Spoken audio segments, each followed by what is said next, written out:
Alors ma réseau peus komzet bremaik deus ar vegen, a oa klasket tizout ar vegen hag o laret ma tizom ar vegen e ar bob la yei da heul hag e gwirionez o parsement neus komprenet e oa ober rentrol ben ar fin mont da zeski d'ar bob lenn a skriva o yez evit kaout tud gwez da lenn gwallar an varlec'h.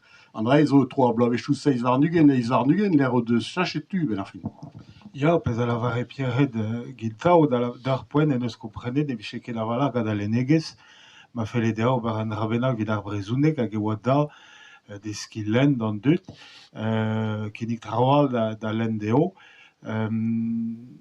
Ar cheñchamant zo bet ivez war doare al enegez. Klask kaoz kredoù hag den e minioc'h da vuhez an dud, re alouriez, natur alouriez, pez e oa er gwall cheñchamant e kever ar pezh a vez embannet e brezhounek a-raok, bon, nebeut doa bet toulet an han e giz kaloc'h en e varzhonegoù, met memes tra diskouez buhez krouiñ vuhez eme a bod.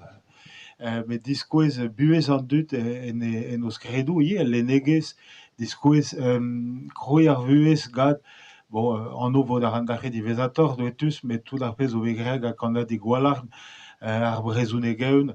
E oa yez, tumat tud, deskiñ brezhounek d'an dud, dezho da vont rezek ar brezhounek. Pierret,